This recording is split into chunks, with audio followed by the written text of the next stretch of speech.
दोस्तों, आज हम करने जा रहे हैं एसएसटी 2017 का मॉडल पेपर। चलिए, हमारा पहला क्वेश्चन है, 91 से है ये। आज भारत को गीता की नहीं बल्कि फुटबॉल के मैदान की आवश्यकता है, यह किस विचारक ने प्रस्तुत किया है? फर्स्ट ऑप्शन हो जाता है आपका राधा कृष्णन का, सेकंड ऑप्शन हो जाता है स्वामी विवेकानंद, थर्ड ऑप्शन है प्लेटो और फोर्थ ऑप्शन है रूसो। बताइए, यह किस विचारक ने कहा है? यह कहा है आपके स्वामी विवेकानंद जी ने। ऑप्शन करेक्ट हो जाता है आपका सेकंड नंबर। स्वामी विवेकानंद जी ने 1897 में रामकृष्ण मिशन की स्थापना की थी। ओके, कब की थी? 1897 में रामकृष्ण मिशन की स्थापना की थी। चलिए नेक्स्ट पे चलते हैं। नेक्स्ट क्वेश्चन है आपका 92। खेल दिवस कब मनाया जाता है?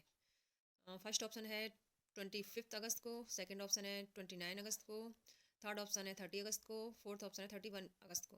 बताइए क्या होगा इसमें? इसमें आपका ऑप्शन करेक्ट हो जाता है सेकंड, 29 अगस्त को। और यह खेल दिवस किसकी याद में मनाया जाता है? यह ध्यानचंद, जो इनको हॉकी का जादूगर कहा जाता था। और उनका जन्म कब हुआ था? 29 अगस्त 1950 को जन्म हुआ था ध्यानचंद जी का। चलिए नेक्स्ट पे चलते हैं। नेक्स्ट क्वेश्चन है आपका 93। योग के संबंध में प्रमुख ग्रंथ योग दर्शन के लेखक कौन है? बताइए, योग के संबंध में प्रमुख ग्रंथ योग दर्शन के लेखक कौन है? फर्स्ट ऑप्शन है महर्षि भरत, सेकंड ऑप्शन है महर्षि नारद, थर्ड ऑप्शन है महर्षि पतंजलि, फोर्थ ऑप्शन है महर्षि देवदत्त। बताइए कौन सा ऑप्शन करेक्ट होता है इसमें? इसमें ऑप्शन करेक्ट होता है आपका थर्ड। चलिए नेक्स्ट पे चलते हैं। नेक्स्ट है 94 नंबर क्वेश्चन। ये क्वेश्चन क्या कहता है आपका? जीन नामक प्रोटीन किस फसल से संबंधित है? जीन नामक प्रोटीन है वो किस फसल से संबंधित है? फर्स्ट ऑप्शन है धान से संबंधित है, सेकंड ऑप्शन है सोयाबीन से संबंधित है, या थर्ड ऑप्शन है मक्का, फोर्थ ऑप्शन है जई। बताइए कौन सा करेक्ट हो जाएगा इसमें? इसमें आपका ऑप्शन करेक्ट होता है थर्ड, मक्का। चलिए नेक्स्ट पे चलते हैं। नेक्स्ट क्वेश्चन है 95। गाय की कौन सी नस्ल दुकाजी उद्देश्य की है? गाय की कौन सी नस्ल दुकाजी उद्देश्य की है? मतलब इसमें बताया गया है कि मतलब दूध देने वाली कौन सी नस्ल है अच्छा दूध देने वाली। फर्स्ट ऑप्शन है गिर, सेकंड ऑप्शन है जर्सी, थर्ड ऑप्शन है सिंधी, फोर्थ ऑप्शन है थारपारकर। बताइए कौन सा ऑप्शन? इसमें आपका ऑप्शन करेक्ट हो जाएगा, आपके अनुसार कौन सा करेक्ट होता है इसमें? फोर्थ। चलिए फोर्थ ऑप्शन इसमें करेक्ट हो जाता है। इसके दूध में बताया जाता है कि 5% वसा पाया जाता है और यह पाकिस्तान में पाई जाती है और अपने भारत के जैसलमेर जिले में पाई जाती है। चलिए नेक्स्ट पे चलते हैं। नेक्स्ट है आपका 96 क्वेश्चन। भारत को कुल कितने कृषि जलवायु क्षेत्रों में बांटा गया है? भारत को कुल कितने कृषि जलवायु क्षेत्रों में बांटा गया है? फर्स्ट ऑप्शन है 9, सेकंड ऑप्शन है 12, थर्ड ऑप्शन है 15, फोर्थ ऑप्शन है 22। बताइए कितने में बांटा गया है? इसमें आपका ऑप्शन करेक्ट हो जाता है थर्ड, 15 जलवायु क्षेत्रों में भारत को बांटा गया है। तो ये है हमारा जब बांटा गया था तो योजना आयोग के अनुसार बांटा गया था, मतलब योजना आयोग की नीति के अनुसार बांटा गया। लेकिन अब वर्तमान में योजना आयोग को का नाम बदलकर नीति आयोग रख दिया गया है। नीति आयोग कब से रख दिया गया है? यह 1 जनवरी 2015 से रख दिया गया है। नीति आयोग का नाम बदलकर, सॉरी योजना आयोग का नाम बदलकर नीति आयोग। चलिए नेक्स्ट पे चलते हैं। नेक्स्ट क्वेश्चन है हमारा 97। ये क्या कहता है? केंद्रीय बीज की संतति है, केंद्रीय बीज की संतति है। फर्स्ट ऑप्शन है प्रजनक बीज, सेकंड ऑप्शन है धारीय बीज, थर्ड ऑप्शन है प्रमाणिक बीज, फोर्थ ऑप्शन है पंजीकृत बीज। बताइए इसमें कौन सा ऑप्शन करेक्ट हो जाता है? इसमें आपका करेक्ट हो जाता है ऑप्शन फर्स्ट, प्रजनक बीज। चलिए नेक्स्ट पे चलते हैं। नेक्स्ट क्वेश्चन क्या कहता है आपका? Next 98 question. ये क्या कहता है? केंद्रीय औषधीय एवं सगंध पौधा, केंद्रीय औषधीय एवं सगंध पौधा संस्थान स्थित है। फर्स्ट ऑप्शन है हैदराबाद में स्थित है, सेकंड ऑप्शन है नई दिल्ली में, थर्ड ऑप्शन है भोपाल में, फोर्थ ऑप्शन है लखनऊ में। बताइए क्या होगा इसमें? इसमें आपका आंसर करेक्ट हो जाता है फोर्थ, लखनऊ में। इसकी स्थापना कब की गई थी? इसकी स्थापना की गई थी 1959 में। ओके, कब की गई थी इसकी स्थापना? 1959 में। चलिए नेक्स्ट पे चलते हैं। नेक्स्ट है 99 क्वेश्चन। ये क्या कहता है आपका? मार्मलेड बनाने के लिए सर्वाधिक उपयुक्त फल है। मार्मलेड बनाने के लिए सर्वाधिक उपयुक्त फल कौन सा है? इसमें पूछा गया। बताइए केला, जामुन, माल्टा, बेल। बताइए कौन सा है? फर्स्ट ऑप्शन केला, सेकंड ऑप्शन जामुन, थर्ड ऑप्शन माल्टा, फोर्थ ऑप्शन बेल। इसमें आपका ऑप्शन करेक्ट हो जाता है थर्ड, माल्टा। ओके, चलिए नेक्स्ट पे चलते हैं। नेक्स्ट 100 नंबर क्वेश्चन क्या कहता है आपका? केंद्रीय खाद्य प्रौद्योगिकी अनुसंधान संस्थान स्थित है। केंद्रीय खाद्य प्रौद्योगिकी संस्थान अनुसंधान अनुसंधान संस्थान कहाँ स्थित है? बताइए। फर्स्ट ऑप्शन है नई दिल्ली में, सेकंड ऑप्शन है इलाहाबाद में, थर्ड ऑप्शन है मैसूर में, फोर्थ ऑप्शन है लखनऊ में। बताइए क्या हो जाएगा इसमें? इसमें आपका ऑप्शन करेक्ट हो जाता है मैसूर। मैसूर कर्नाटका। और इसकी स्थापना कब हुई थी? 1950 में। चलिए नेक्स्ट पे चलते हैं। नेक्स्ट क्वेश्चन है आपका 101। जेली बनाने में किस परिरक्षक का प्रयोग होता है? जेली बनाने में किस परिरक्षक का प्रयोग होता है? शर्करा का होता है, सेकंड ऑप्शन है पेक्टिन का होता है, थर्ड ऑप्शन है सल्फाइड का होता है, फोर्थ ऑप्शन है सल्फर डाइऑक्साइड का होता है। बताइए क्या हो जाएगा इसमें आपका? इसमें आपका ऑप्शन करेक्ट हो जाता है फर्स्ट, शर्करा। चलिए नेक्स्ट पे चलते हैं। नेक्स्ट क्वेश्चन है आपका 102। केसर प्राप्त किया जाता है।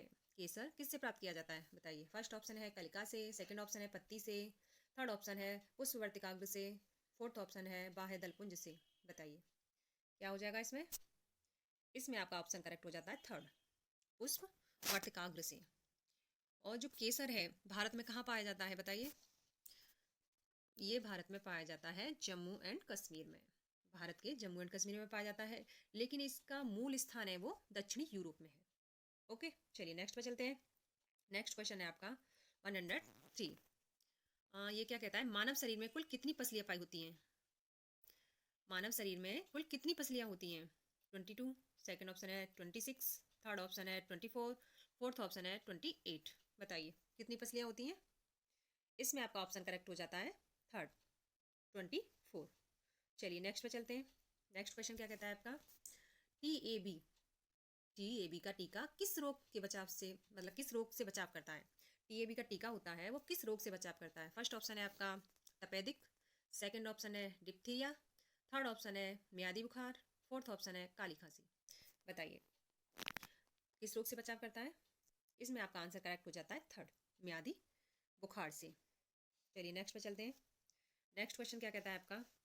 अंतर्राष्ट्रीय योग दिवस किस दिन मनाया जाता है? अंतर्राष्ट्रीय योग दिवस किस दिन मनाया जाता है? फर्स्ट ऑप्शन है 21 जून, सेकंड ऑप्शन है 20 जून, थर्ड ऑप्शन है 25 जून, फोर्थ ऑप्शन है 28 जून। बताइए कब मनाया जाता है? इसमें आपका ऑप्शन करेक्ट हो जाता है फर्स्ट, 21 जून। यह कब से मनाया जाता है? यह 2015 से मनाया जाता है। चलिए नेक्स्ट पे चलते हैं।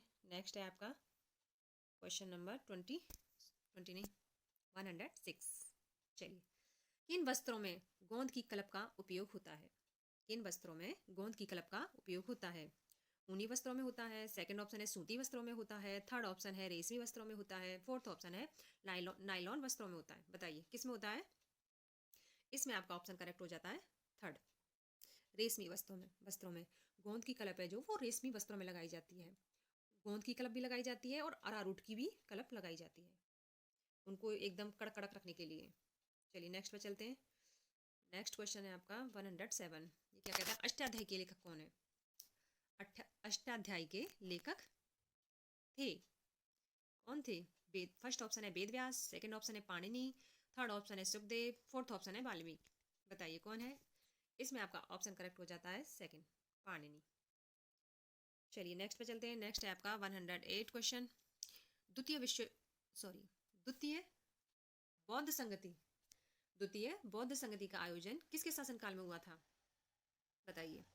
फर्स्ट ऑप्शन है उदयभद्र, सेकंड ऑप्शन है महापद्मनंद, थर्ड ऑप्शन है शिशुनाग, फोर्थ ऑप्शन है कालाशोक। बताइए क्या होगा इसमें आपके हिसाब से? इसमें आपका ऑप्शन करेक्ट हो जाता है फोर्थ, कालाशोक। द्वितीय बौद्ध संगति कालाशोक के शासनकाल में हुई थी। और कहाँ पे हुई थी? वैशाली में हुई थी। और कब हुई थी? ये हुई थी तुम्हारी 383 ईसा पूर्व। ओके, चलिए नेक्स्ट पे चलते हैं। नेक्स्ट क्वेश्चन है आपका 109।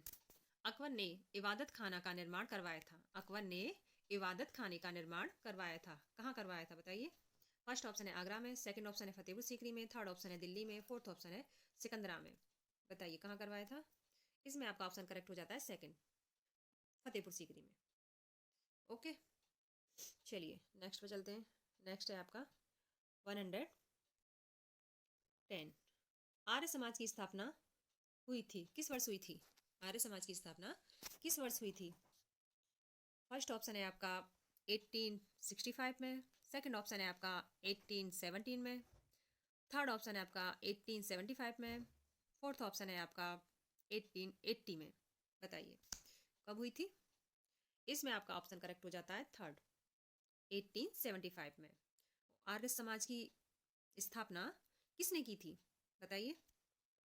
आर्य समाज की स्थापना करने वाले थे स्वामी दयानंद सरस्वती, और कहाँ की थी, मुंबई में की थी। चलिए नेक्स्ट पे चलते हैं। नेक्स्ट है, नेक्स्ट क्वेश्चन क्या कहता है हमारा, इनमें से कौन काकोरी कांड से संबंधित नहीं था। काकोरी कांड से कौन संबंधित नहीं था। फर्स्ट ऑप्शन है आपका राम प्रसाद बिस्मिल, सेकंड ऑप्शन है राजेंद्र लाहिड़ी, थर्ड ऑप्शन है अशफाक उल्ला खां, और थर्ड ऑप्शन है आपका सूर्य सेन। बताइए आपका कौन सा करेक्ट होता है आंसर इसमें। इसमें करेक्ट हो जाता है फोर्थ ऑप्शन सूर्य सेन, ये काकोरी कांड से संबंधित नहीं है। चलिए नेक्स्ट पे चलते हैं। नेक्स्ट क्वेश्चन है दीन ए इलाही की स्थापना किसने की। दीन ए इलाही की स्थापना किसने की थी। फर्स्ट ऑप्शन है आपका मोहम्मद गजनवी, सेकंड ऑप्शन है हुमायूं, थर्ड ऑप्शन है अकबर, फोर्थ ऑप्शन है शेरशाह सूरी। बताइए किसने की थी। इसमें आपका ऑप्शन करेक्ट हो जाता है थर्ड सॉरी। और कब की थी, 1582 में की थी। ओके चलिए 1582। चलिए नेक्स्ट पे चलते हैं। नेक्स्ट क्वेश्चन है हमारा 113। ये क्या कहता है, हेनसांग किसके शासनकाल में भारत आया था। हेनसांग किसके शासनकाल में भारत आया था। फर्स्ट ऑप्शन है समुद्रगुप्त, सेकंड ऑप्शन है चंद्रगुप्त विक्रमादित्य, थर्ड ऑप्शन है हर्षवर्धन, फोर्थ ऑप्शन है स्कंदगुप्त। बताइए किसके शासनकाल में भारत आया था। इसमें आपका ऑप्शन करेक्ट हो जाता है थर्ड, हर्षवर्धन। आप ऐसे करके याद रख सकते हैं, हेनसांग हर्षवर्धन, हाँ से दोनों स्टार्ट होते हैं, इस तरीके से आप इनको याद रख सकते हैं। हेनसांग हर्षवर्धन के शासनकाल में भारत आया था। और इनकी पुस्तक है, प्रसिद्ध पुस्तक है सीयू की इस पुस्तक में इन्होंने भारत की यात्रा का वर्णन किया है। ये भारत में 17 साल रहे थे कम से कम, और ये चीनी बौद्ध भिक्षु हैं। ये कौन थे, चीनी बौद्ध भिक्षु। चलिए नेक्स्ट पे चलते हैं। नेक्स्ट क्वेश्चन है हमारा, इन बादशाहों में से किसे कलंदर कहा जाता है। इन बादशाहों में से किसे कलंदर कहा जाता है। फर्स्ट ऑप्शन है बाबर को, second Humayun, third Akbar, fourth Shahjahan. बताइए किसको कहा जाता है। इसमें आपका ऑप्शन करेक्ट हो जाता है फर्स्ट, बाबर को। सॉरी, बाबर को कहा जाता है। बाबर ने मुगल साम्राज्य की स्थापना की थी। कब की थी, 1526 में। बाबर ने मुगल साम्राज्य की स्थापना, बाबर ने 1526 में मुगल साम्राज्य की स्थापना की थी। ओके चलिए नेक्स्ट पे चलते हैं। नेक्स्ट है हमारा 115। बंगाल का विभाजन करने वाला गवर्नर जनरल था। बंगाल का विभाजन करने वाला गवर्नर जनरल कौन था। फर्स्ट ऑप्शन है कर्जन, सेकंड ऑप्शन है कैनिंग, थर्ड ऑप्शन है मिंटो, फोर्थ ऑप्शन है मेयो। बताइए इसमें कौन सा आंसर करेक्ट होगा। इसमें आपका आंसर करेक्ट हो जाता है फर्स्ट, कर्जन, लॉर्ड कर्जन ने बंगाल विभाजन के समय गवर्नर जनरल थे। चलिए नेक्स्ट पे चलते हैं। नेक्स्ट है 116। ये क्या कहता है, कुंवर सिंह किस राज्य के जमींदार थे। फर्स्ट ऑप्शन है आपका बैरकपुर, सेकंड ऑप्शन है जगदीशपुर, थर्ड ऑप्शन है अवध, फोर्थ ऑप्शन है बिठूर। बताइए कहाँ के थे। इसमें आपका ऑप्शन करेक्ट हो जाता है सेकंड, जगदीशपुर। चलिए नेक्स्ट पे चलते हैं। नेक्स्ट है आपका 117। ये क्या कहता है, निम्नलिखित में से कौन सी शिक्षण सहायक सामग्री महाद्वीपों के आनुपातिक क्षेत्र एवं आकार को दर्शाने में सर्वाधिक उपयुक्त है। कौन सी शिक्षण सहायक सामग्री है, वह महाद्वीपों के आनुपातिक क्षेत्रों एवं आकारों को दर्शाने में सर्वाधिक उपयुक्त है। बताइए फर्स्ट ऑप्शन है इसमें आपका विश्व का राजनीतिक मानचित्र, सेकंड ऑप्शन है विश्व का प्राकृतिक मानचित्र, थर्ड ऑप्शन है ग्लोब, फोर्थ ऑप्शन है उपयुक्त में से कोई नहीं। बताइए कौन सा हो जाएगा इसमें आपके। इसमें आपका आंसर करेक्ट हो जाता है थर्ड, ग्लोब। चलिए नेक्स्ट पर चलते हैं। नेक्स्ट क्वेश्चन है आपका 118। ये क्या कहता है? भूगोल शिक्षण की उपयुक्त विधि है। भूगोल शिक्षण की उपयुक्त विधि है, कौन सी विधि है? फर्स्ट ऑप्शन है भ्रमण विधि, सेकंड ऑप्शन है वार्तालाप विधि, थर्ड ऑप्शन है कहानी विधि, फोर्थ ऑप्शन है उपयुक्त में से कोई नहीं। बताइए। इसमें आपका ऑप्शन करेक्ट हो जाता है फर्स्ट, भ्रमण विधि। इसको सहभागी अवलोकन विधि भी कहते हैं। चलिए नेक्स्ट पर चलते हैं। नेक्स्ट क्वेश्चन, मानचित्र को समझने की सर्वव्यापी भाषा को समझा जा सकता है। मानचित्र को समझने की सर्वव्यापी भाषा को समझा जा सकता है। फर्स्ट ऑप्शन है रेखा चित्रों के द्वारा, सेकंड ऑप्शन है रूढ़ि चिन्हों से, थर्ड ऑप्शन है वर्णमाला के अक्षरों द्वारा, फोर्थ ऑप्शन है थीमेटिक मानचित्र से। बताइए क्या होगा इसमें? इसमें आपका ऑप्शन करेक्ट हो जाता है सॉरी, सेकंड, रूढ़ि चिन्हों द्वारा। चलिए नेक्स्ट पे चलते हैं। Next and last question 120। V आकार की घाटी का निर्माण होता है। फर्स्ट ऑप्शन है हिमनद द्वारा, सेकंड ऑप्शन है नदी द्वारा, थर्ड ऑप्शन है पवन द्वारा, फोर्थ ऑप्शन है सागरीय तरंग द्वारा। बताइए। इसमें आपका ऑप्शन करेक्ट हो जाता है फर्स्ट, हिमनद द्वारा। चलिए इसी के साथ इस वीडियो को समाप्त करते हैं। कैसी लगी? लाइक करना, कमेंट करना। Thank you so much.